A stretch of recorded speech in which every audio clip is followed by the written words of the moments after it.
Bonjour à toutes et bonjour à tous et bienvenue dans mes recettes à 10 balles. Alors vous le savez, le principe est simple, la promesse d'un repas à moins 10 € pour 4 personnes. Et alors aujourd'hui dans mes recettes à 10 balles, je vais vous proposer une recette traditionnelle auvergnate que l'on fait souvent dans mon restaurant, l'ambassade d'Auvergne, le millefeuille de choux farci. Ça c'est un joli plat d'hiver, c'est un plat un peu canaille, sympa. Ça prend un petit peu de temps à réaliser, c'est pas très technique, vous allez le voir. Ça se prépare la veille parce qu'il va falloir une très longue cuisson, d'ailleurs même l'avant-veille parfois. Et puis voilà, quand ça va sortir, quand vous allez le réchauffer au four quelques minutes, juste pour le présenter à vos amis, vous allez voir, c'est un moment merveilleux. Vous avez à la fois le chou, la chair à saucisse qui se mélange. C'est un plat extrêmement sympathique à faire. Alors pour faire cette recette, il nous faut quoi? Il nous faut un chou évidemment. Un joli chou en ce moment, ça vaut 2,50 €, 3 €. On va n'utiliser que la moitié en fait parce qu'on va prendre que les belles feuilles vertes. Le cœur du chou, on ne va pas l'utiliser dans cette recette, mais on ne perd rien en cuisine. Donc vous pourrez faire une soupe au chou, une embeurrée pour accompagner une viande le lendemain. Il nous faudra de la farce, parce qu'un millefeuille de chou farci, c'est une couche de feuilles de chou, une couche de farce. On va prendre 600 g de chair à saucisse, que l'on va juste un petit peu agrémenter. Avec quoi? Avec 3 œufs, une gousse d'ail, un peu de persil. Et là, on est à moins de 10 €. Alors, option, on peut utiliser de la barde pour habiller votre plat à four. Ça va protéger, ça va ça va fondre au cours de la cuisson, ça va un peu confire le chou farci. Donc c'est mieux, mais je vous dirai comment le faire. Si vous ne trouvez pas de barde, il n'y a pas de problème, on peut faire sans. Voilà, donc vous voyez, moins de 10 € de produits, un joli tour de main, on le fait la veille et on se régale en famille. Je vais d'abord remettre ma farce et ma barde au frigo et on va commencer par le chou farci. Alors je vous disais, pour le chou, on va juste utiliser les belles feuilles vertes. Hein. Voilà. On coupe d'abord toutes nos feuilles, comme ça.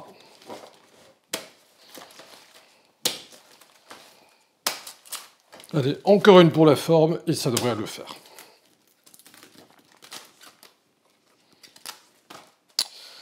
Voilà, et vous voyez, il vous reste de quoi agrémenter un second repas. Alors les feuilles, je vais juste les rincer vite fait, et ensuite on va les préparer. Alors pour préparer les feuilles, on va juste enlever cette partie qui est très charnue, qu'on ne va pas utiliser dans cette recette. Donc on va juste couper nos feuilles comme ça. On va enlever cette partie dans chacune des feuilles.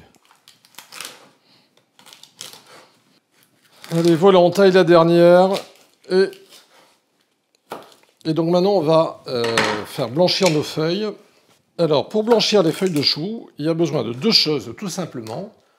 Une glaçante et une chauffante. Alors, on va prendre une grande gamelle avec de l'eau bouillante. On va plonger nos feuilles juste pour les blanchir. Et ensuite, on va les plonger dans de l'eau avec des glaçons pour fixer la chlorophylle, pour qu'elle garde cette belle couleur verte qu'on retrouvera dans notre millefeuille. Donc, vous avez fait bouillir une grande quantité d'eau. Votre grande quantité d'eau, et à côté, juste une gamelle avec de l'eau et quelques glaçons. Et on va faire en plusieurs fois, évidemment. On va plonger nos feuilles, comme ça. Voilà. On les plonge dans l'eau. Et on les pré-cuit tout doucement. Voilà, pas longtemps, hein, une petite minute dans l'eau, juste qu'elle perde ce côté dur de la feuille.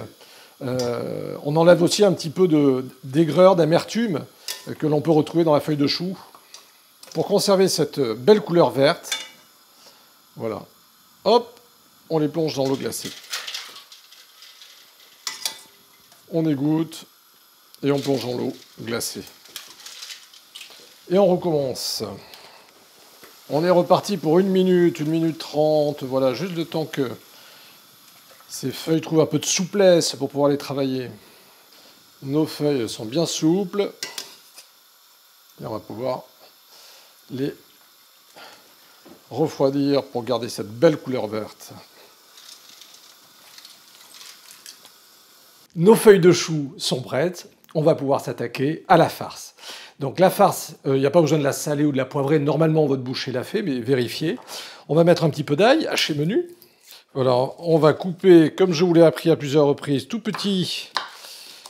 Après, de toute façon, ça va fondre à la cuisson avec le porc.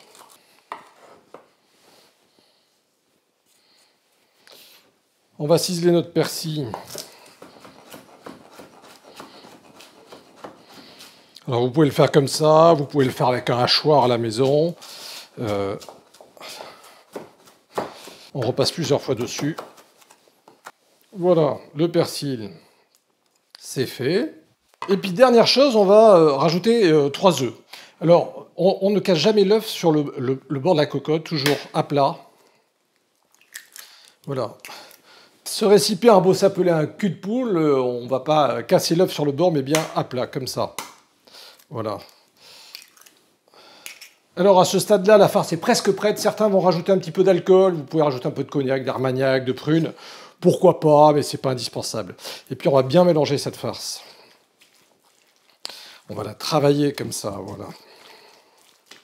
Mais bien travailler cette farce parce qu'on aura besoin qu'elle soit souple tout à l'heure pour dresser notre plat. Alors en termes de préparation, on est pas mal. On a nos feuilles de choux, on a notre farce. Et maintenant, on va dresser le plat. L'astuce, c'est de prendre 2 plats dont l'un, plus petit, va pouvoir rentrer dans l'autre.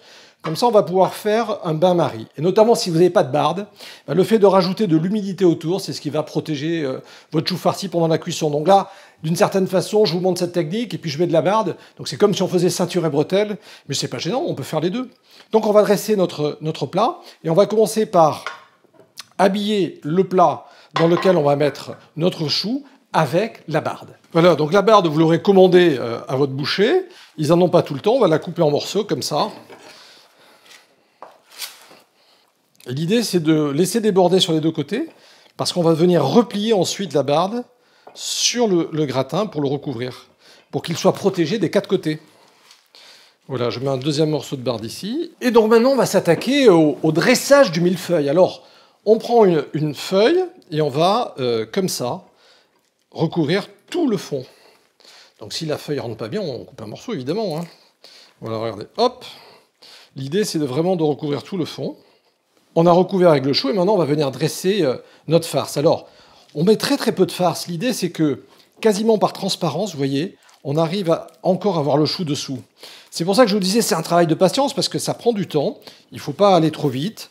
L'idée, c'est vraiment de faire le plus de feuilles possible, le plus de superposition possible.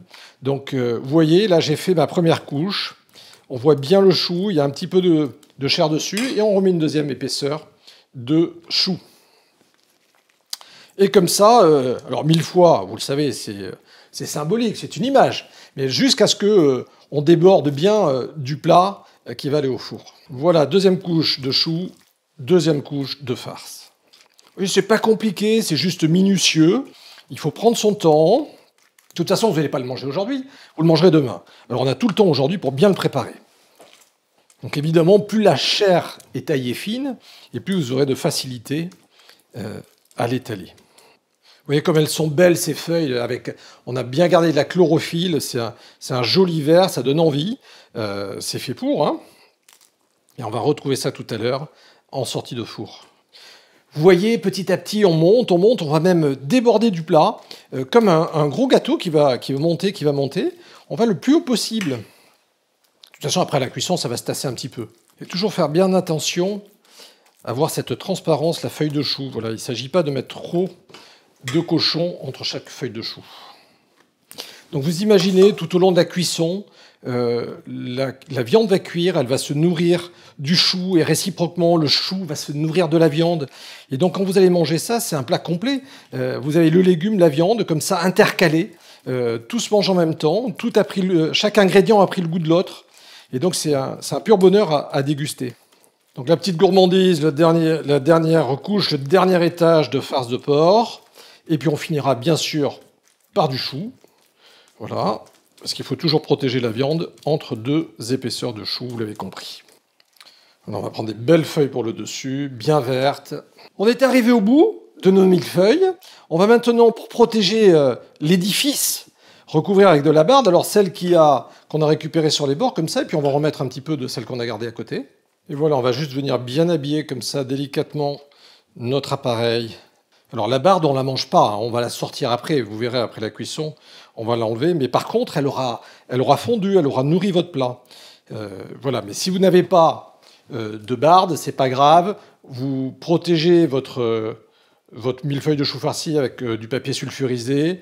Vous mettez beaucoup d'eau dans le four pour apporter de l'humidité pendant la cuisson et vous verrez, il n'y a pas de problème. À ce stade-là, on a terminé le travail, le millefeuille est prêt, juste besoin de l'enfourner.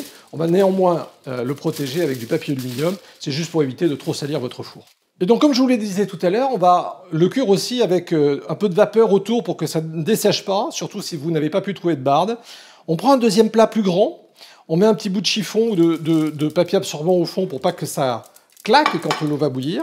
On met le premier plat dans le deuxième et on va garder de l'eau à hauteur pour apporter de l'humidité pendant la cuisson. Ça, c'est une technique que vous pouvez faire dans d'autres circonstances, quand vous cuisez des plats que vous voulez garder moelleux, tendres, que vous ne voulez pas assécher. Vous pouvez rajouter un petit peu d'eau dans votre four. Le travail est terminé. On va l'enfourner au moins 4 heures à 130 degrés. 120, 130 degrés, ça ne sert à rien de descendre plus bas. 4 heures, 4 heures et demie, on n'est pas une demi-heure près. Ça va confire, ça va fondre, les saveurs vont se mélanger. Et on l'oublie, pas trop longtemps, mais on l'oublie au four et on le découvre tout à l'heure. Et donc on se retrouve après 4 heures de cuisson de notre chou farci au four et on va aller le chercher.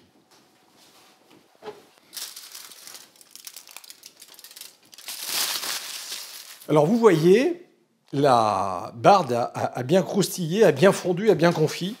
Et donc maintenant, on va aller démouler ce chou farci, puisqu'évidemment, la barde, on ne va pas la garder, on ne va pas la manger. Voilà, on va aller le sortir pour enlever cette barde. Ça sera plus facile, effectivement, avec 2 spatules. Voilà. Et alors là, ce qui est génial, c'est que vous avez cette bonne odeur de chou, de cochon. Et donc, notre chou farci est démoulé. On a ôté la barde, on a le chou qui a confit entre la barde et la chair. On voit bien les différentes couches de chair, de chou. Et puis, on va simplement couper un beau morceau pour chacun. Et normalement, on va se régaler. Et donc, on retrouve une superbe assiette, un plat qui fait envie. Un plat où on a le cochon, le chou, vous avez les légumes, la viande, tout ensemble. Ça se sert chaud comme ça, donc évidemment, vous pouvez le réchauffer au moment de servir, et vous allez absolument vous régaler. Alors, la promesse est tenue, moins de 10 €, un millefeuille de chou farci pour 4 personnes. Amusez-vous, régalez-vous, et à très bientôt.